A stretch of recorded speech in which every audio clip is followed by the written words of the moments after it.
sambil berjalan masuk ke tenda ini, banyak di antara teman-teman kepala desa yang minta katanya satu kali lagi. Itu maksudnya apa sekali lagi? Ya, ada lagu yang sampai 3 kali. Saya ini sudah mau pensiun dan menurut ketentuan undang-undang tidak boleh 3 kali. Sebagai gubernur, dan juga saya sebentar lagi sudah akan pensiun di partai. Saya mau tanya teman-teman kepala desa, ini di luar konteks pengarahan intermezzo. Kalau kira-kira saya membuat partai kepala desa dan kita ikut pemilu tahun 2019, apakah teman-teman kepala desa saya masih mau dengar, kayaknya belum semuanya. Apakah mau itu?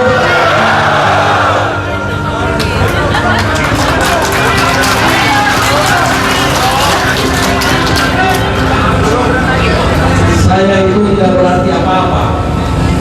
Setelah saya merenung, saya melihat perjalanan, saya membaca dengan baik, saya harus menyatakan secara jujur di depan teman-teman lurah, kepala desa dan para camat, saya dan Pak Saleh Lasanta sebagai gubernur dan wakil gubernur tidak akan punya nilai apa-apa tanpa kerja keras dari bapak-bapak kepala desa, lurah dan saudara-saudara yang menjadi ujung tombak pelaksanaan pembangunan kita ini. Bahkan kadang-kadang sudah menjadi sasaran tombak masyarakat yang berada di garis paling depan. Untuk kesimpulan saya, karena itu di antara berbagai momen dan acara yang paling penting dan mengharukan saya serta membanggakan saya di antara sekian banyak acara yang dilakukan di pemerintah ini, yang paling menyenangkan dan membanggakan adalah bekerja sama dalam rapat kerja dengan kepala desa.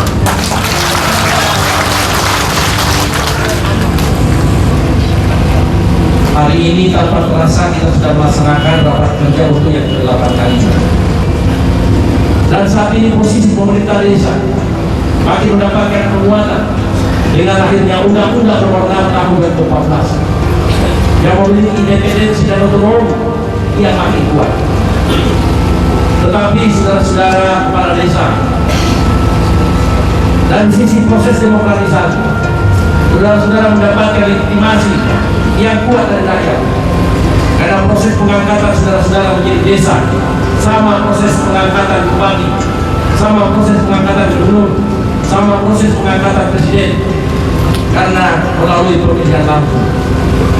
Sehingga baik dari sisi struktur pemerintahan negara maupun dari sisi demokrasi dalam hal legitimasi kepemimpinan saudara-saudara sangat kuat. Yang ingin saya ingatkan kepada kita semua,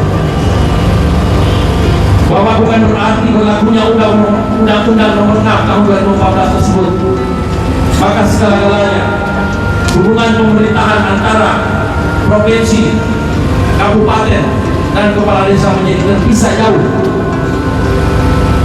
Persepsi ini harus dihilangkan, dan saya juga menginginkan kepada teman-teman dari Kementerian Dalam Negeri, termasuk kepada teman-teman anggota DPR Republik Indonesia pada saat melakukan riset, mari kita persepsikan pandangan kita yang sama sesuai dengan hakikat undang-undang itu agar tidak bias pemahamannya tentang otonomi. Kepala desa diberikan otoritas dan independensi pada hal-hal tertentu yang berkaitan dengan tupoksi penyelenggaraan pemerintahan dan pelayanan sosial kemasyarakatan, termasuk pembangunan sesuai dengan konteks wilayah maupun kapasitas desa. Tetapi bukan berarti bahwa sekali lagi otonomi desa itu seolah-olah menjadi eksklusif, terlepas dari hubungan pemerintahan secara struktural yang saya sebutkan tadi. Presiden selaku pimpinan nasional, gubernur yang melaksanakan tugas pemerintahan di wilayah provinsi, dan bupati selaku pelaksana otonomi bersama dengan wali kota di wilayah kabupaten kota, yang secara berjenjang diberikan otoritas dan independensi tersebut sesuai dengan ketentuan di dalam peraturan perundang-undangan. Teman-teman kepala desa makin memiliki kepastian dan kekuatan sebagai aparatur yang memiliki harkat dan martabat sama seperti bupati dan gubernur, tetapi saudara-saudara juga harus bertanggung jawab dalam hal melaksanakan tugas-tugas pemerintahan sesuai dengan ketentuan sistem tata kelola pemerintahan yang benar dan baik. Anggaran desa itu harus dilaksanakan sesuai dengan ketentuan keuangan. Saudara-saudara harus membuat rencana pembangunan jangka menengah desa. Saudara-saudara harus bisa menjabarkan dalam rencana kerja pemerintah desa, dan saudara-saudara harus bisa membuat kebiasaan umum anggaran di desa sesuai dengan skala prioritas dan kegiatan yang akan saudara-saudara lakukan. Jangan coba-coba teman-teman kepala desa menggunakan anggaran desa di luar konteks kepentingan anggaran pemerintah. Hati-hati, di kota Kendari sekarang ini sudah terlalu banyak karaoke. Teman-teman kepala desa kalau Kendari jangan lirik-lirik karaoke. Kalau sudah terima dananya di BPD, tapi biasanya ditransfer langsung pulang ke kampung saya. Jangan singgah di karaoke. Di situ banyak godaan. Hantu bau di situ bergentayangan sangat banyak. Itu bisa mempengaruhi kita punya segalanya. Nah, itu hindari.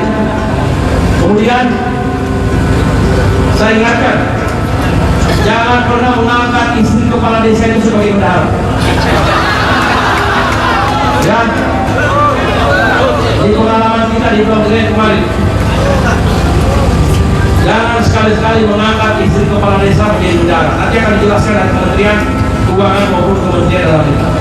Sekali lagi saya sampaikan selamat kepada saudara-saudara semua, dan ikutilah materi teknis menyangkut masalah peningkatan kapasitas aparatur di desa bersama dengan sistem dan tata kelola keuangan di desa, agar saudara-saudara bisa segera mengikuti dan melaksanakannya di desanya masing-masing, sehingga apa yang menjadi tugas dan tanggung jawab saudara-saudara akan dapat dilaksanakan dengan sebaik-baiknya sesuai dengan ketentuan peraturan perundang-undangan yang berlaku. Saat akhir masa kerja saya bersama dengan pasal 1. Dan salah satu yang akan saya titipkan kepada pejabat pengganti saya, siapapun yang terpilih nanti, saya minta agar rapat kerja kepala desa seperti ini terus dilakukan oleh gubernur yang baru yang akan datang. Mengapa? Supaya komunikasi dan interaksi antara pemerintahan atau penyelenggara pemerintahan yang paling bawah dengan gubernur dan bupati bersama dengan camat terus terjalin. Koordinasi, integrasi dan sinkronisasi tetap dapat kita lakukan, sehingga pemerintahan tetap on the track di dalam jalur yang semestinya sesuai dengan harapan atau tujuan penyelenggaraan pemerintahan kita yang pada saatnya nanti akan memberikan kesejahteraan buat seluruh masyarakat.